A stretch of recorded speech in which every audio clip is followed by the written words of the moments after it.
మరణించి తిరిగి లేచిన దినము కూడా ఆదివార దినమే కాబట్టి ప్రపంచంలో క్రైస్తవుల అందరికీ కూడా ఆదివారం అంటే పండుగ.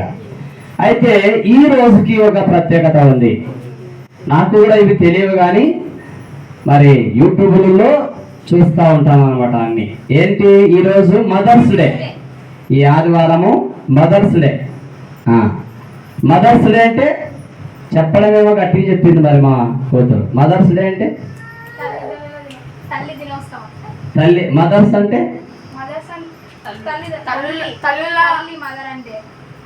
మదర్ అంటే తల్లి, మదర్స్ అంటే తల్లుల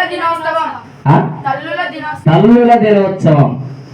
తల్లి దినోత్సవం అన్నాను. మదర్ అంటే తల్లి, మదర్స్ అంటే తల్లులు. తల్లుల దినోత్సవం ఈరోజు, తండ్రుల దినోత్సవం కాదు. ఈ నెల 18వ తేదీ మరి ఫాదర్స్ డే ఉందంట. ఈ నెల 18 ఫాదర్స్ డే ఉందంట. మరి ఈరోజు మదర్స్ డే కాబట్టి పిల్లలైనటువంటి వారందరూ కూడా తల్లులకు ఏమైనా తెచ్చియచ్చు, తల్లుల దినోత్సవం కాబట్టి. పిల్లలైనటువంటి వారు మీ ప్రేమ తల్లికి చూపించవచ్చు. తల్లి ఒకటే ఉంటుంది, కానీ తల్లుల దినోత్సవం ఈరోజు అందరికీ కాబట్టి. మరి తల్లుల గురించి దేవుడు ఏం చెప్తున్నాడు బైబిల్లో? ఎలాంటి తల్లులు బైబిల్లో ఉన్నారు? పిల్లలైనటువంటి వారికి వారి ప్రేమను తల్లులు ఏ విధంగా చూపించారు, ఏ విధమైన బాధ్యతను కలిగి బ్రతికారు, అలాగే దేవుడు తల్లులకు ఏం చెప్పారు పిల్లల విషయంలో అనేది ఈరోజు కొన్ని విషయాలు మనం చెప్దాం.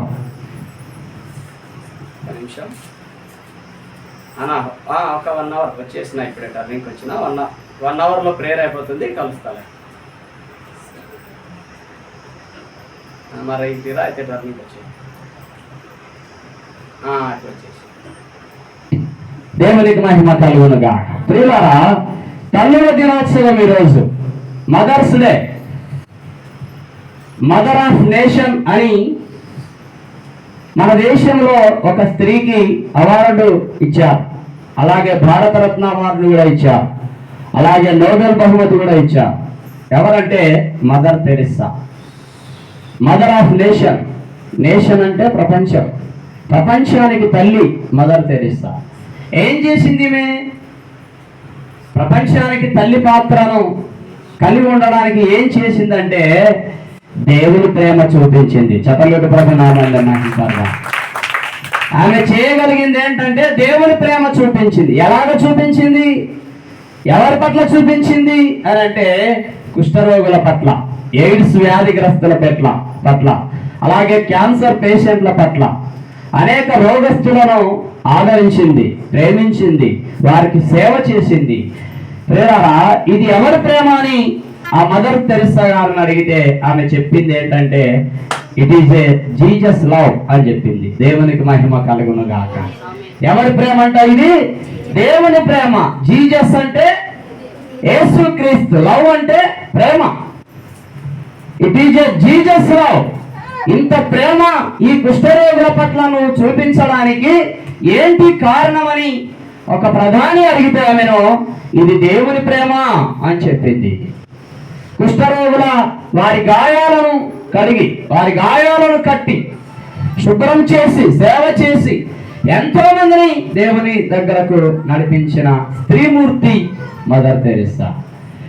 ఈరోజు ఒక తల్లిగా పిల్లల పట్ల నువ్వు ఏం చేస్తున్నావు? తల్లిగా నీ పిల్లలను నువ్వు ఎలా పెంచుతున్నావు? ఏం నేర్పిస్తున్నావు? దేవుడు అంటాడు యూదా ఇస్కరియోతు గురించి, ఈ వ్యక్తి పుట్టకపోయి ఉన్నాడలా ఈ వ్యక్తికి మేలు అంటున్నాడు. ఈరోజు ఎంతో మంది తల్లులు పిల్లల గురించి చెప్పే మాట ఏంటంటే నా కడుపున నీవు చెడబుట్టావురా అంటుంటారా ఎవరన్నా? నేనైతే విన్నా కొంతమంది ద్వారా. నువ్వు ఎందుకు పుట్టావురా అంటుంటారు. నువ్వు పుట్టకపోయింటే బాగుంటుంది మాకి అంటుంటారు. చెడబుట్టావు కదరా అంటుంటావు. మరి కొంతమంది ఏమంటారంటే నువ్వు సావురా అంటుంటారు కొంతమంది. మా అమ్మ మమ్మల్ని ఎన్నోసార్లు అనింది, నేను దేవుని సేవకుని కాబట్టి అబద్ధం చెప్పాల్సిన అవసరం లేదు.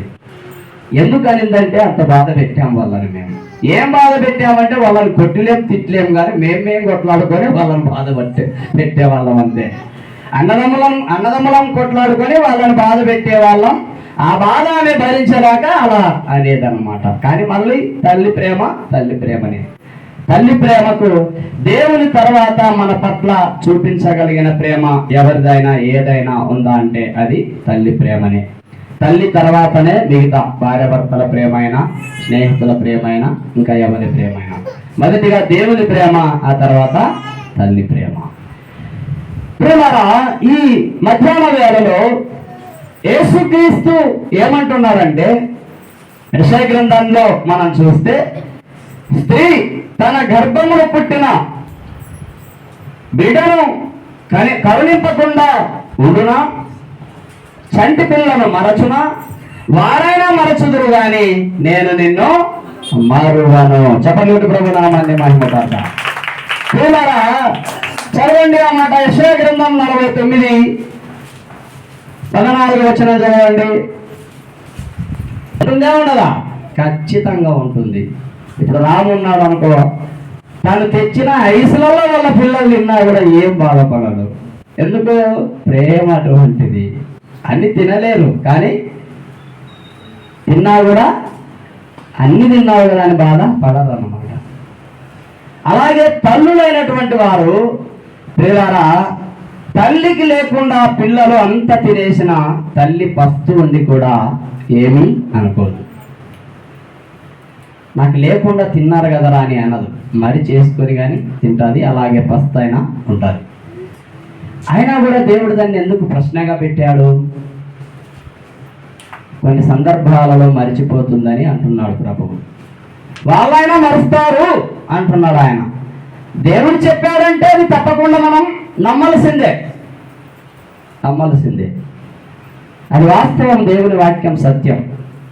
స్త్రీ తన గర్భమున పుట్టిన బిడ్డను కనికరింపకుండా ఉండునా, చంటి పిల్లను మరచునా, వారైనా మరచుదురు గాని నేను మిమ్మను మరువను అంటున్నాడు ఆయన. ప్రియులారా, తన చంటి పిల్లలు మరిచిపోతుందా? ఒకవేళ అలాంటి వారు మరవచ్చు గాని నేను నిన్ను మరువను అంటున్నాడు ఆయన. దేవునికి మహిమ కలుగును గాక. ప్రియులారా, ఈ అధ్యాయం నుండి చివరి వరకు దేవుడు యెరూషలేము నగరాన్ని ఉద్దేశించి మాట్లాడుతూ ఉన్నాడు. దేవుడు ఇశ్రాయేలు జాతి పట్ల తన వాగ్దానాలను నెరవేర్చుకోవడని మనం కలలోనైనా భావించకూడదు. ఈ వచనాల సందర్భాన్ని బట్టి చూస్తే అక్షరార్థంగా సియోను విషయమే ఇక్కడ మాట్లాడుతున్నదని అర్థమవుతా ఉంది. 5వ వచనం, 16వ వచనం, 19వ వచనం, 22 వచనాల వరకు మనం చూస్తే ఇందులోని ఆధ్యాత్మిక సత్యం అన్ని యుగాల్లోనూ విశ్వాసులందరికీ వర్తిస్తుంది అని దీని యొక్క అర్థం. 5వ వచనం చదవండి ఒకసారి. 5వ వచనం. యెహోవా దృష్టికి నేను గనుడనైతిని, నా దేవుడు నాకు బలమాయెను కాగా తనకు సేవకుడై ఉండి తన యొద్దకు యాకోబును తిరిగి రప్పించుటకు ఇశ్రాయేలు ఆయన యొద్దకు ఇశ్రాయేలును ఆయన దగ్గరకు సమకూర్చాలని ఆయన గర్భములో రూపొందించాడు. యెహోవా ఇప్పుడు ఇలా అంటున్నాడు. 16వ వచనం చదవండి. అట్లే